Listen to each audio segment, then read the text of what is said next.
Hi everyone, welcome to Cohen's Kitchen. For today's video, I'm going to share with you guys how I make the prawn and pancetta risotto. I'm making my own stock as well. It takes a little bit of time and effort, but I assure you, it tastes amazing. So, let's start making it.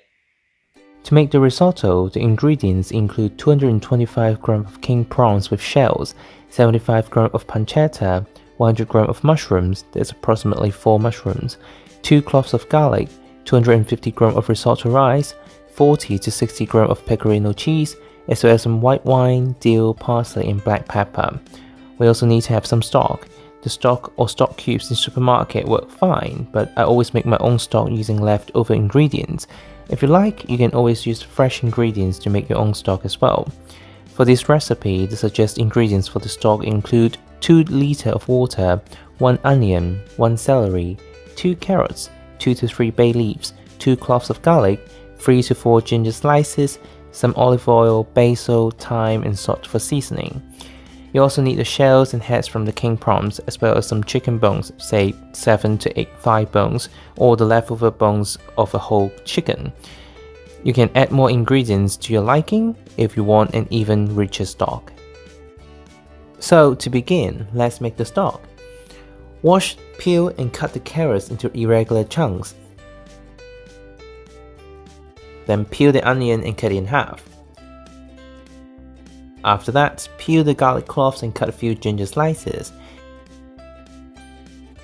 For the celery, simply wash and cut them into chunks.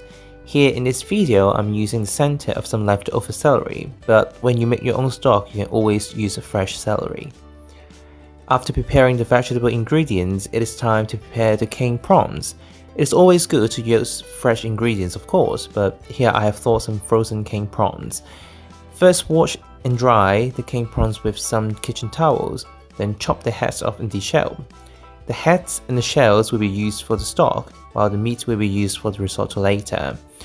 When you deshell the king prawns, the shell should come off very easily, but you may have some difficulties at the tail. A trick is to first pinch the center piece of the tail to squeeze that part of the meat out, then gently pull the rest of the tail.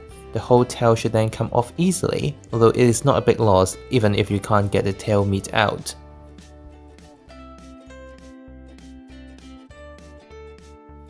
Now you can take the opportunity to devein the king prawns as well. To do so, simply use a knife to make a shallow cut along the back of the prawns. You should then see a dark vein and you can just put it out. Sometimes it is quite dark and sometimes it can be almost transparent. Technically, it is the intestinal tract of the prawns, and removing it can therefore improve the taste of the prawns.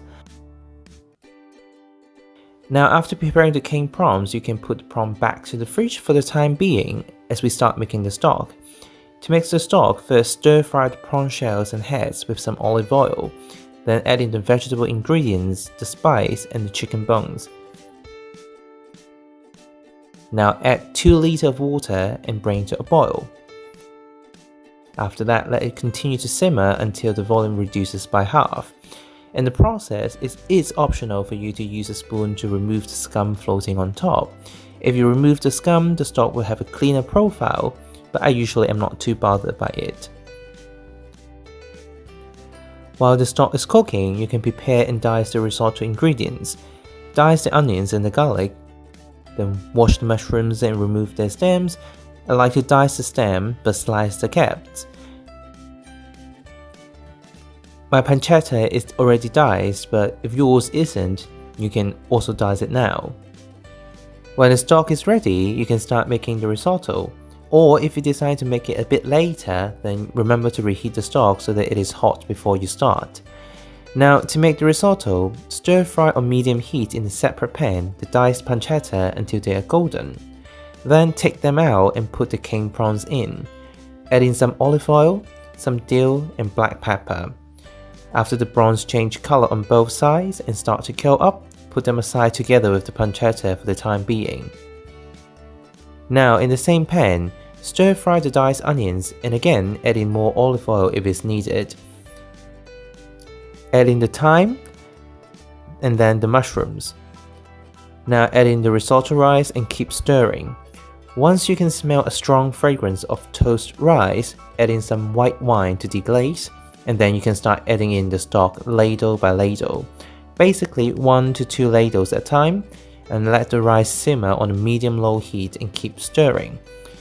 Only add another ladle when the risotto starts to dry up. When the rice is almost double its original size, put the pancetta and the prawns back to blend in the flavor. Also take this time to grate some fresh pecorino.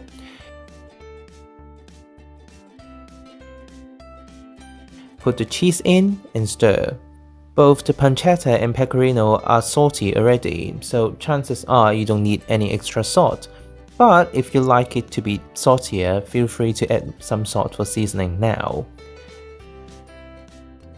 As you can see here, the risotto is now cooked into the desired consistency, and for a final touch, add some black pepper and you can start plating. For plating, you can add some more black pepper on top. You can also put some washed and dry parsley leaves as garnish. And here you have the prawn and pancetta risotto. Thank you for watching, and I hope you enjoyed this video. Comment down below and let me know what you think about this recipe and your experience of making it. Please also like and subscribe to this channel for more cooking or baking videos in the future. See you next time in Cohen's Kitchen.